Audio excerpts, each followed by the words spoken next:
Imagine a world where corruption isn't just a nuisance, it's the air we breathe.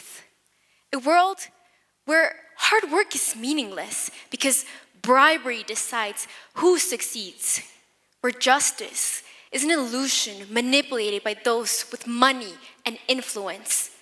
A world where students don't study because grades are bought. Leaders don't lead, they exploit. And every interaction carries the expectation of dishonesty.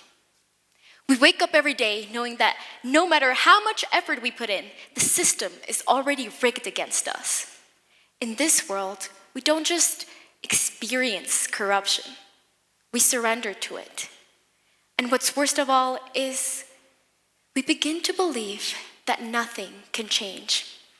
Sadly, this isn't just a dystopian fantasy.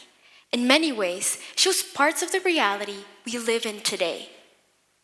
Yet, there is hope. Behavioral economic nudges show a new, promising way to solve this problem. But before we get into that, we must understand the depth of the problem. Growing up in Mexico, I saw firsthand how corruption wasn't simply tolerated. Most times, it was expected. Corruption was the defined path to power, and politicians had no problem showing and doing so. In turn, the population responded with the same misguided mentality that they could also do whatever they wanted. Porque al final, esto es México. Meaning that most times, there are no consequences, only impunity. However, my most personal encounter came when my old school suddenly revoked a government-funded scholarship that I and many other students needed to continue our education there. It was simply taken with no explanation, no accountability, just gone. This drastically changed my education plans and trajectory, forcing me to change schools. But more importantly, it showed me how corruption directly affects individuals, especially those who rely on fairness the most. Of course, this isn't just a personal problem, nor is it specific to Mexico. It's a universal challenge, one we must all fight together to end. Corruption thrives in the shadows. It's often woven into systems and normalized in many societies. So how do we end a problem that is already so normalized? Well, most solutions have focused on sweeping reforms or harsh punishments, but none of these take into account the root cause, which is our mentality and our behavior. So what if instead of tearing down the system, we gently reshape it from within? What if behavioral economics showed us a new path and answer? Behavioral economics is a study that combines elements from psychology and economics in order to see how and why people behave the way that they do, essentially giving that human factor to economics. It teaches us that humans are not rational decision makers. In fact, we are often influenced by how choices are presented to us. This is precisely what Nobel Prize winner Richard Thaler indicates as the nudge.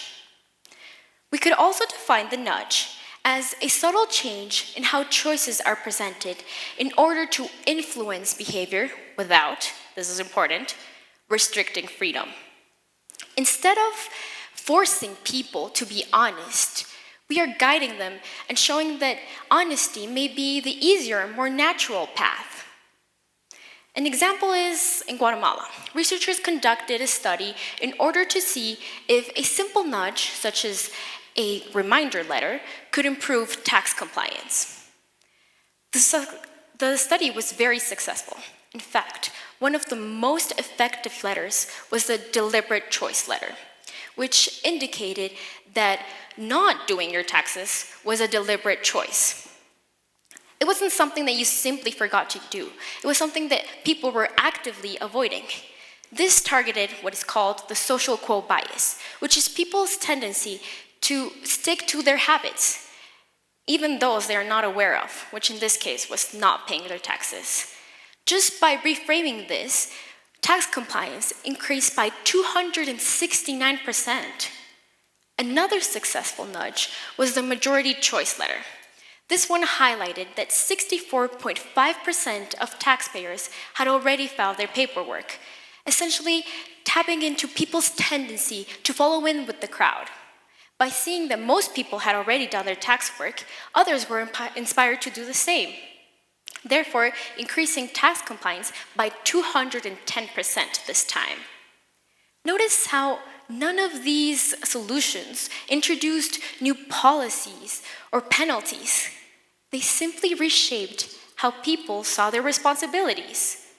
Now imagine if we could do something like this in our own environments, starting from the ground up, here at school. Instead of waiting around for big institutions and governments to begin to implement these strategies, we can start them ourselves. After all, schools are where the future leaders of tomorrow are formed, so it presents the perfect opportunity to introduce ethical behavior as the norm.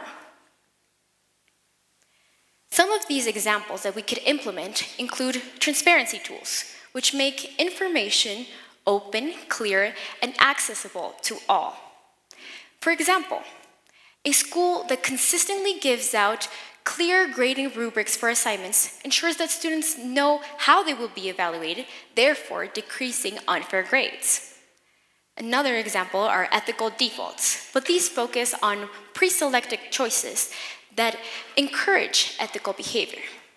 For instance, when submitting schoolwork online, students may see a box that's already checked which says, "I confirm that this is my own work." By already indicating and people sticking to those default options, it encourages them to do the right thing and not plagiarize, all without feeling pressured. Another example are small incentives. These are minor reward systems that encourage people to keep doing the right thing. Sometimes people need to see that what they're doing is already right. A school that gives out rewards to those students that show ethical leadership and integrity are a great example of this. There are so many other examples that could benefit schools, like having student council candidates sign an honesty pledge before campaigning, or having organizations show how they're using their funding correctly. These are all shifts, not punishments or new rules. They're simple nudges that can shape how we make decisions. We often think that corruption is too big of a problem to solve. We say to ourselves, well, there's nothing I can do. But I hope that today I've showed you otherwise. We can't just expect for an imperfect system to fix itself. The truth is, we are the system. Corruption isn't particular to business or politics. It shows up in schools, clubs, in our daily interactions. But we can start shaping change by encouraging transparency, embracing accountability, and using behavioral economic nudges to create a culture where ethical behavior is the norm, not the exception. Change starts small. It starts with awareness, with action, with a nudge. Thank you.